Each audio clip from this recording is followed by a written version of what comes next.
Sound ng sirena, tunog ng metal detector, at mabigat na beat. Yo! Salute sa mga naka-uniforme. Umaga, tanghali, o gabi, walang pinipiling oras. Ito ang kwento ng mga bantay sa pintuan. Suriin ang dapat suriin, safety muna bago ang lahat. Let's go!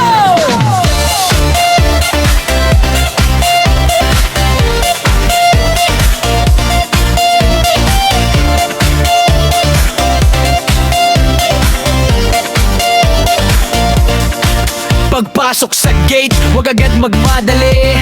May protocol tayong sinusunod parate. Ihanda ang bag, buksan ang zipper niyan, para sa seguridad ng buong tanggapan. Katulad sa dinang on 62 on E4 na yung mapapanangod. Ang tamang pag-inspeksyon doon ay sinusunod. Gagamitan ng stick para halong katim ng loob, nang walang nakatagong bawal o pampasabog. Access control, ipatupad ang sistema. Inspeksyon sa gamit para iwas sa problema. Bago pumasok, kapkapan muna ng husto.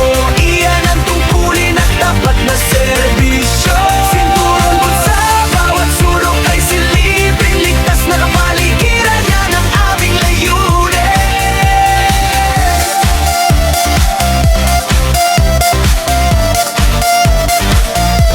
Pagkatapos sa bag, pumila ng maayos, itaas ang kamay.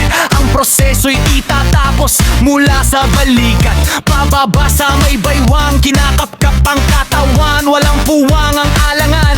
Kahit magbiro o matawa ang kliyente sa kilid, ang seryosong pagwardya ay mangiti pa rin sa labi. May metal detector sa tabi, handang gamitin din anumang patali o baril agad naming kukunin. Access control, ipatupad ang sistema. Inspeksyon sa gamit para iwas sa problema.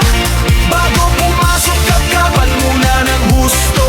Iyan ang tungkulin at tapat na serbisyo.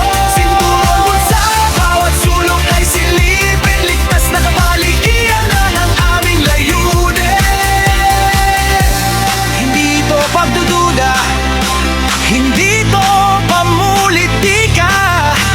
Ito ay proteksyon para sa iyo at sa iba. Kaya sa susunod na ikaw ay papasok sa pinto, igalang natin ang gwardya na gumagawa ng tapat na trabaho.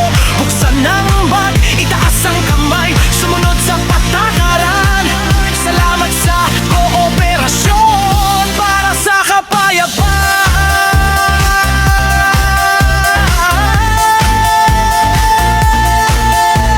Salute sa lahat ng security guards, mula sa pag-check ng ID, pag-inspeksyon ng bag, hanggang sa pagkapkap. Kayo ang unang linya ng depensa. Access control, clear! Sige po!